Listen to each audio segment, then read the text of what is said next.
I বৃষ্টি ঝেপে ধান দেব মেপে লেবুর পাতা করম চা চা বৃষ্টির ঝরে যা।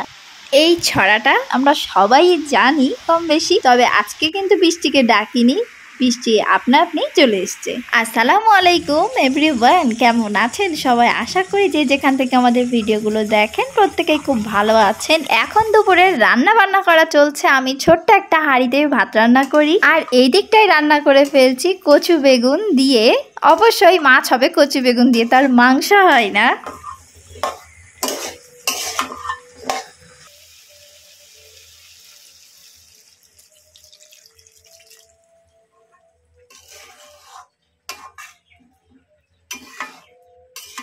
আমরা বাঙালিরা কচু বেগুন দিয়ে ইলিশ মাছ খেতে ভীষণ ভালোবাসি। এছাড়াও ইলিশ মাছ সরিষা বাটা দিয়ে বেশি যায়। তবে আগেই বলে রাখা ভালো যে আজকের মাছটা ইলিশ মাছ না।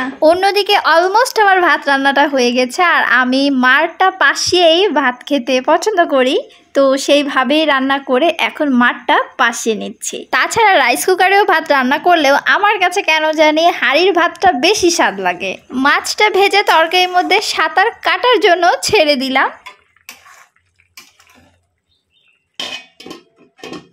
রান্না চড়িয়ে দিলেই তো একটু পর পর নাড়ানাড়িরই কাজ, সেই রকম আমিও তরকারিটা নেড়ে নিচ্ছি। আমার শাশুড়িও বলেন যে আমি দাঁড়িয়ে দাঁড়িয়ে রান্নার কাজটা একটু ভালোই পারি। আমি মনে করি আমাদের মেয়েদের বিশাল বড় কাজটা হলো এই রান্নার কাজ।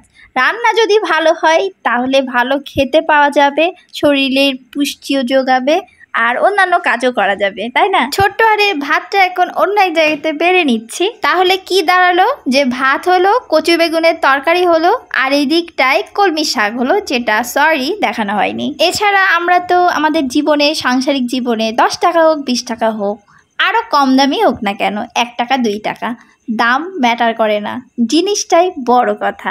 আর মায়ের কাছে তো এইটা কল্পনাও করা যাবে না।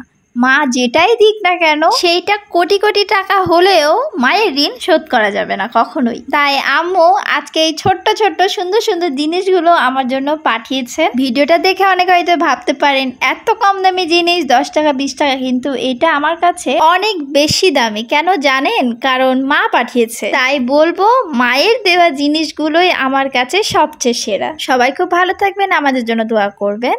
আল্লাহ হাফেজ। ভিডিওটা কেমন লাগলো অবশ্যই লাইক কমেন্ট করে কিন্তু জানাতে ভুলবেন না।